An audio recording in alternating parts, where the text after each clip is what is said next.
Hello, and welcome to lesson 26 of the Learning Guitar series. In this lesson, we're going to discuss the chords that derive from the shape of A minor, in this case Dorian. And when I say the shape of A minor, I mean the shape that we derive from, open chord A minor. Of course, we think of it as a shape because we look at it like this imaginary barré and we transpose it in all keys, obviously. So here it would be D minor, here it would be F minor, here it would be B flat minor, and so forth and so on. And that's why we call it a shape or a form, as opposed to a chord. Okay, the chord takes its name once we start moving it around and transposing it. Before going on with the lesson, I would like to discuss quickly with you, let's call it the state of affairs. At this point, it's almost 1 year that I've been doing these lessons on YouTube. I started 1 year ago, and I will not bother you too much with the details. If you look at the lesson 1, you'll find all the reasons, which mainly were COVID related, why I started this series, and why both the lessons and the PDFs that comes with it are free. By the way, if you want to skip this part, I'm going to put like an index so you can go directly to the lesson. But it's going to take 5 minutes, and I think it's kind of important, at least for me.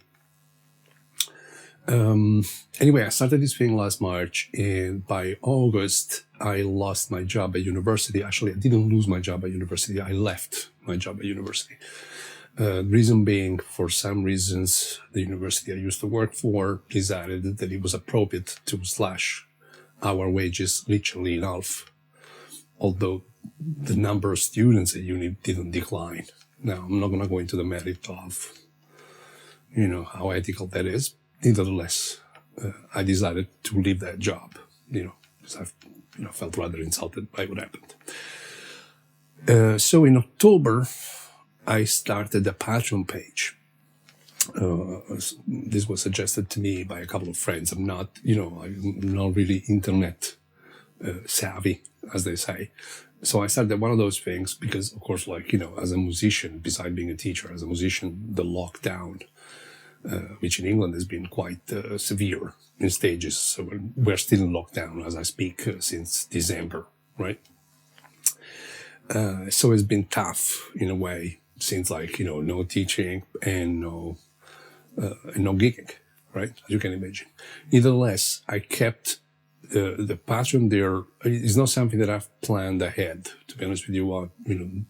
I was not thinking of doing something like this, but nevertheless, I started doing it, and I can't say that it's been particularly successful, I'll be honest with you. But I guess mainly is because the fact that the lessons are free, PDFs are free, maybe people have a perception that, because it's free might not be good or stuff like this. I honestly have no idea. Also, I learned something else throughout this year. As I said, I'm not particularly, I'm not really a social media person or like a marketing kind of guy. So I haven't spent so much time on YouTube, Google, these kind of things. But I received a lot of message of appreciations from people who actually, let's say less fortunate than I am in terms of, I was born in Italy and I grew up there and I live in the UK, where after all, if a lesson is £20, I don't know, $30, it's okay. A lot of people can probably afford these kind of prices. But I also came across, thanks to the internet, to realities, countries and people where, they might have an internet connection, but $30, it's a lot, right? So I'm keeping these lessons free because this way I can, give access to, let's call it less fortunate people, whatever, it doesn't matter. I mean, it's so that anybody with an interest on guitar can have access to it. At the same time, I'm slowly getting to a place where it's becoming harder and harder to put food on the table. And so I was toying with the idea of starting to make the PDFs only available, to Patreon subscribers or, some sort of monetizing system. At the same time, I would like not to do it because of these things that I'm learning. You know, I still would love for the lessons to be fully accessible. So why am I saying this? Well, I'm saying all this because, as I said, I would like to keep it free. So, you know, if you can afford to support my Patreon page, it's only like $3 a month. I mean, $3 a month doesn't give you anything in a way. It's like, I'm already giving you something, these lessons, okay? But it helps me keeping it free for all the people that, you know, $3 is something, okay? Also, there is other packages. There is like a $9 one that gives you access to extra, more specific lessons about maybe some specific topics that I might have discussed with one of my students, or backing tracks that I'm creating in 12 keys, backing tracks which are related to the lessons. So, you know, you do a lesson and then you can practice it. And also there is another package, I can't remember, right, because I think my pricing is in pounds, English pounds, as opposed to dollars, but probably around $50 or something, where you have a one-to-one lesson with me on Skype or Zoom a month. Anyway, besides this, as I said, I would like, if possible, to continue doing this for free, if I can. And if I can't in time, I'll have to start rethink in terms of the PDF. Only thing, please don't make the mistake to think that if something is free, it's not valuable, right? So that if I charge £40, like I do in live with private students, if I charge £40 for a lesson, now suddenly it's valuable, and if I charge £80, it must be very good. Please don't fall for that kind. That's marketing, okay? I'm not a marketing person. I am a musician, and I don't want to, you know, I don't want to fall for that trap. Like recently, obviously, because of what I'm doing, I'm you know, I end up seeing stuff on YouTube more than I used to. And also being locked down, I have more time to do those things. And I come across these things like, you know, the 5 secret chords that nobody told you, or learn the fretboard in 12 minutes, that kind of stuff. I'm not going to comment on it. I don't think there is a need.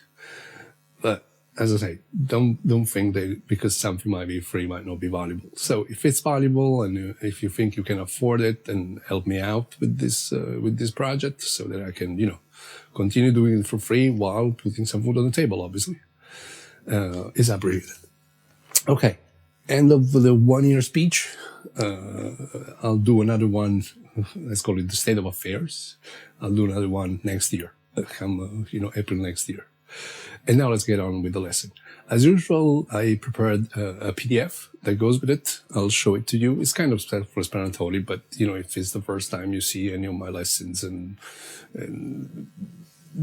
that means that you can go back on Patreon and download all the previous PDFs, obviously, and watch the previous videos. Anyway, so as usual, we have like a PDF. In this case, it's like 2 pages. These are all chords that start from the shape, which is called, you know, I call it the A minor shape. In this case, I specified it as Dorian because, as you will see, the 6th is there, the 9 is there, and the 11 is there. And since we've done the harmony and theory lessons, you should know why, you know, it's Dorian. So we have 1 flat 3, 5 flat 7, and the extensions for Dorian are 9, 11, and 13. So in this case, I'm approaching it Dorian as a chord because beside the basic triad 1 flat 3 5 or the extension to the flat 7, the further embellishments are going to be 9, 11, and 13, or 2, 4, and 6. 9, 11, and 13, as you know, is only is the same thing, an octave higher. So as you can see, you have a few barré-based kind of chords, shapes. Of course, one is your root note. So this is very important as a reference because obviously, like in that case, that's basically like a note on the 2nd string. Okay. Of course, if I play it here and this is my D on the guitar, this is going to be D minor. And if I do it, say here on the 8th fret, that's going to be F minor. So basically anything you find on the PDF, you can transpose it in whatever key. Your reference is your root note. And in fact, you see that also there are chords, the one with the white dots, where basically you're not playing this note. This is the chord you're playing, and this is for you as a reference. Not every chord has to contain the root note.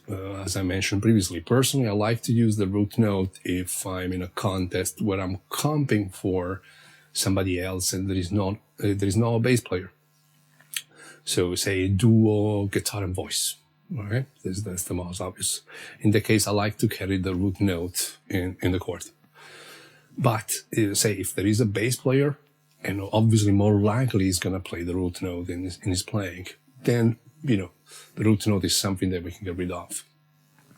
As I say, the PDF is self-explanatory, so I might not spend too much time on it, because, just download it, have a look, practice these chords. You can even practice it as a sequence, try and retain as much as possible. But as I say, the basic form is this. And then, hold on, I need to change something here. So the basic form is this. And if you remember from the previous lesson, lesson 25, that's the scale. And that's the arpeggio. That's the minor 7 arpeggio. So obviously, in a way, even intuitively, you can just figure out that this is going to be minor 7, and this frees a finger, which means that we can use it to kind of run up the scale if you want. Now, are all these minor chords? Well, yes and no, and that's what I wanted to discuss with you today, besides the shape itself. Well, as we studied in lesson 1, in lesson 3, and in lesson 16, we do have family of chords, and we distinguish, among families. So major chords, minor chords, dominant 7 chords, half diminished, diminished, augmented, and let's say suspended. We'll go back to the suspended chords in a second. And these families of chords are defined by the triad, okay? Mainly the triad of four notes, arpeggios, and chords. What I mean by that is a chord that contains 1, 3, 5 is major, and a chord that contains 1 flat 3, 5 is minor, like we're studying now. So in a way, a chord that doesn't contain a flat 3, well, it could be minor, it could be major, it could be dominant 7. And that's when they start falling in the category of the suspended chords, okay? At the same time, in my personal opinion, the way I see it, is once we establish a tonality, say, in this case, once you hear the sound, also this chord is going to feel minor. In reality, if I take it in isolation and I just play this is not a minor chord as such. The reason being that the notes I'm playing are root note, fifth, another root note, a 9, so a 2, and a fifth, which means it doesn't contain a flat 3. As such, technically, I cannot call it a minor. But, as I said, once you establish a key in the song, well, it feels minor, just because it's preceded by a minor chord, because in this case, the flat 3 is there. In the PDF, I only put chord forms, shapes, that contains the flat 3. So there is no confusion there. These are all, in this case, they're all just minors. But bear in mind this kind of phenomenon. And in fact, even if I establish, say, D major suddenly, and I do the same trick, now this chord feels major, right? Just because it's next to a major chord. It sounds in a way. Technically, I play the same chord as before, the suspended with the 9, so it's sus2.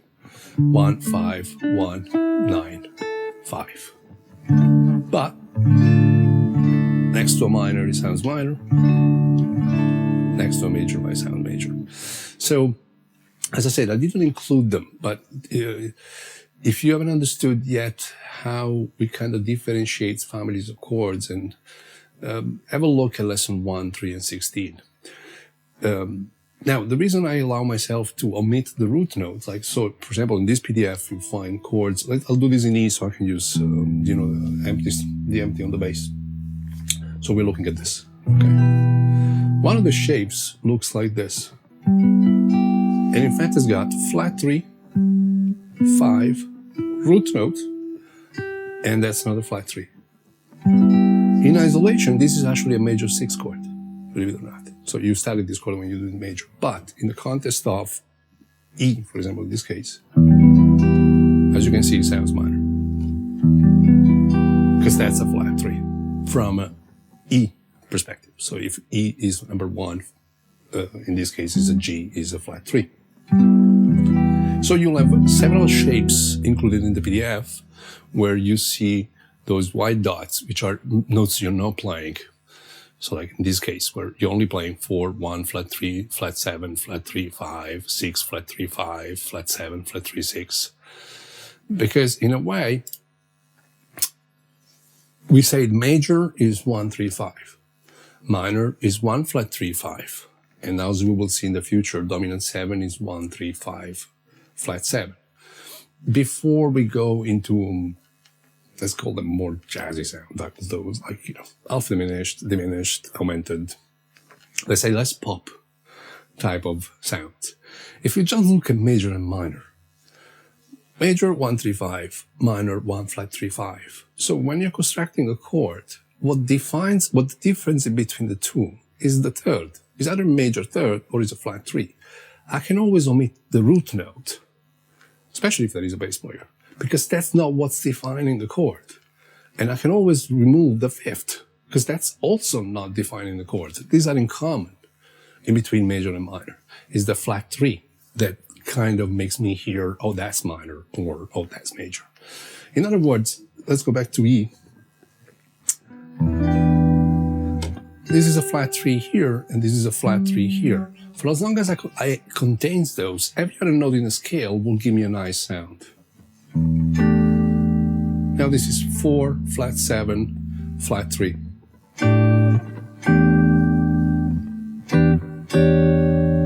To me, these are all minor chords, E minor in this case.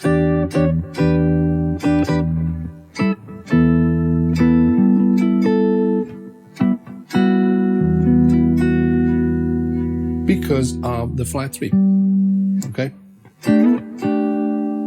I hope it's kind of clear, but if it's not, just, you know, pop question in the comments or send me a message, you know.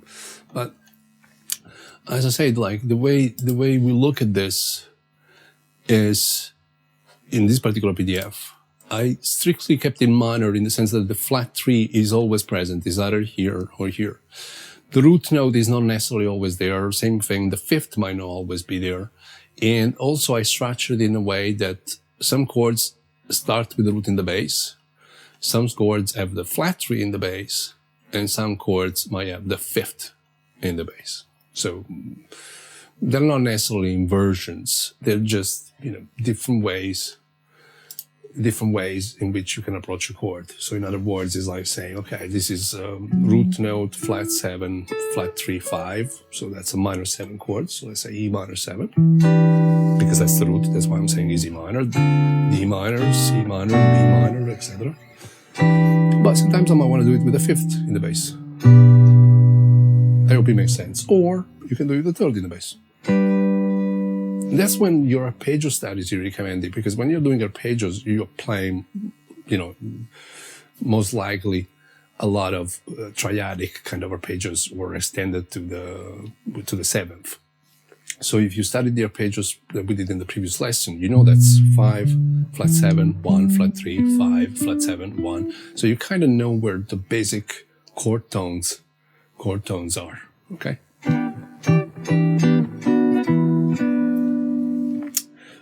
How do we practice this? Well, as I said, like if you use a drone, kind of helps. So if you want to do it in E minor, it kind of helps because it gives you 5 strings. Or, of course, like, you know, you just go through the sequence. That's a normal E minor 7, E minor 6, E minor 7, you know, that's a sus chord. Minor 7, sus chord with a 9 and a flat 7. Try them out, you know, and see how many you can retain. Another way of doing it, like, for example, is to use a drone. Again, I'll do it using a E.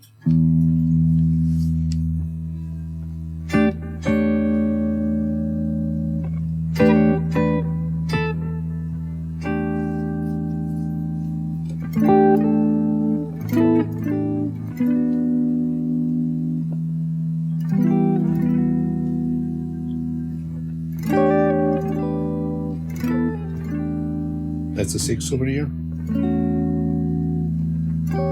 That's a 6. A 9 and a 6.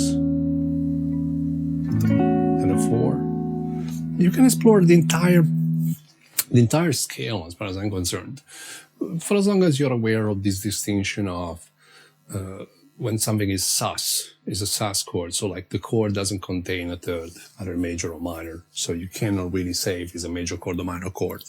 But as I said, once you play it next to a minor or a major, you will not notice the difference. One more thing you can practice, of course, is the relation in between the chords and the scale. So you can always loop a sequence based on, these chords, and then play on top of that. I'll show you what I mean. 1, 2, 3, 4.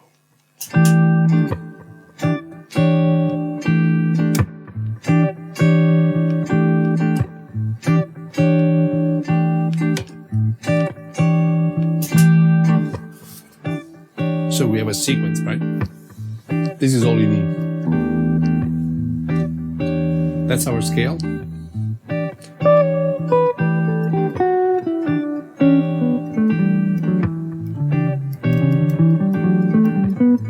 Right? And of course, you can practice all the different, let's call them pattern, interval studies that we've done, triadics. The only difference is maybe don't play necessarily as an exercise. Maybe give it a rhythmic sense. Let me show you. Let's do it with the triads contained, okay? So you have this. This would be like an exercise.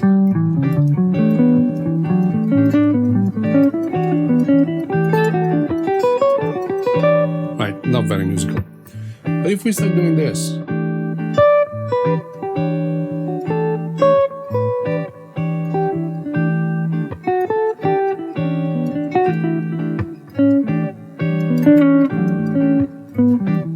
it's the same thing, but because of the rhythmical turn, it starts sounding more like phrasing.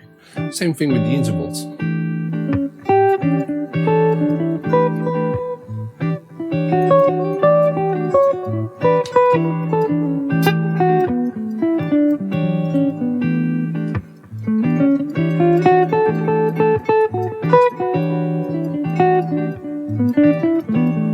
And like we discussed, let me stop this. Like we discussed, I think in lesson 17 or 18, when I started discussing the concept of phrasing. Again, the aim is always to try, especially after you learn something, to try and use it in a creative way, to try and phrase, because that's where your personality will come up. As you noticed in 26 lessons, I never gave you a lick to study. Not that I don't think they are important. Once you understand the theory behind music, and, like I've already discussed some with you, but I will discuss more with you in the future, then probably it's appropriate to study lick. Because to just copy a lick and not understanding what's going on, well, those guys that go on TV and they make the voices of other people? Well, you're one of those. There's nothing wrong with that. Some people make a career out of that. But I think, especially for somebody who's an amateur, by amateur, I don't mean that they cannot play. Amateur, I mean somebody that loves guitar, has a passion for it, doesn't do it for a living. That's what I mean by amateur. I think it's nice if you can play what you feel, if that makes any sense. So the moment you understand theory, you can analyze a lick. So in a way, you can understand how somebody else thinks. It doesn't mean that you have to think in the same way. Okay, I think there is nothing more interesting than analyzing other people's licks from that point of view. To just copy them, well, I don't know. I don't see the benefit. So the aim, as I said, like eventually is to, let's do it with the drone, is to try and phrase, use the scale, use the arpeggio, use the chords. I'll use a drone so it gives you a reference of, I'm going to stay in E minor. It's a good key for today.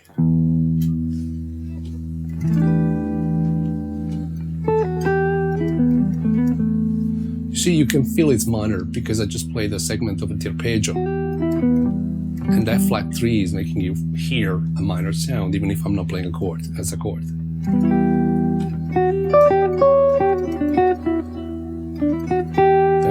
that's the flat 3.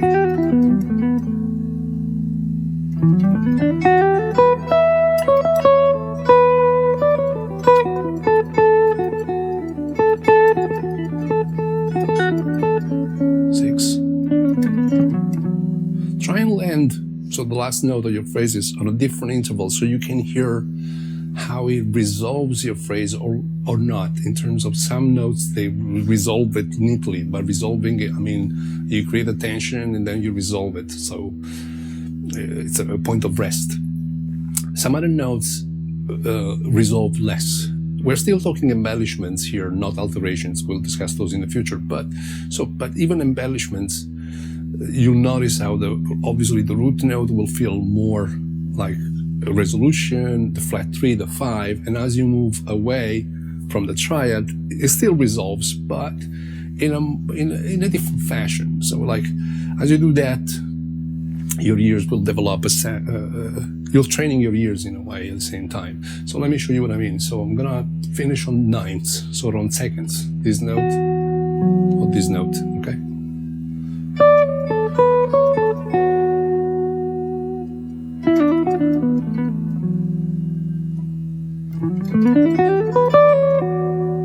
You see how it sounds when you handle that?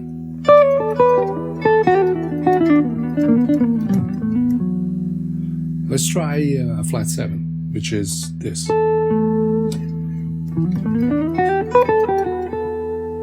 See how different it is?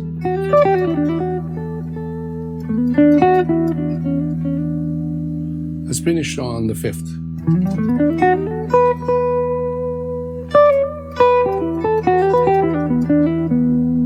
See how more conclusive it feels. Let's finish on the root note. Right? It feels like that's the end of it, right? On the root note. Well, if I finish on the 6, it will feel still like kind of tense. It will still go somewhere. You'll see, that's a 6.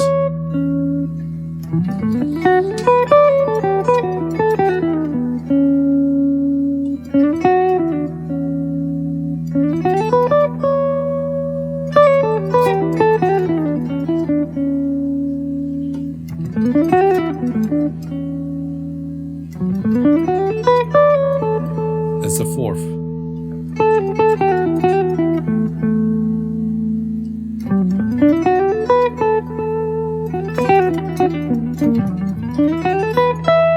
Root note. I hope it makes sense. Again, you're developing several fingers at the same time, even if you might not realize it. So when you study your pages, you're definitely developing your training. In terms of hearing intervals, same thing when you're studying scales, but as opposed to just do the scale up and down, which, of course, at first that's what you do, so to memorize the whatever pattern it is. But then all the study with intervals, second, thirds, fourths, fifths, etc. Triads, extended triads, all those studies, that I put on the PDFs. Automatically, they're kind of giving you a basic vocabulary you can draw from, even using your ears. And as I said, exercises like this, they can help you further. So I think this is it for this particular lesson. I hope you enjoyed it. If anything, I hope you find it informative. Next is going to be the last shape when it comes to Dorian. So we're about in 2 lessons from now, we'll close Dorian and move on to Mixolydian. So the 5th mode. And the reason we're skipping for the moment 3rd and 4th, so Phrygian and Lydian, is because we studied major chords, we studied minor chords, so it's good that we studied dominant chords, dominant 7 chords. Because already with these 3 families and the scales that goes with it, there is a lot of music you can play, okay? So I feel like it's didactically, it's a good path. As usual, thank you for watching this. If you decide to support this project, it's very much appreciated. If you didn't understand something, as I said, feel free to leave a comment or, send me a message. If you want, subscribe to the YouTube channel or, whatever social media I might be on. And, well, I hope you're doing okay. I don't know if some of you are going to be still in lockdown, some are not. Anyway, I hope the life is treating you well, and it's been a pleasure as always, and see you next time.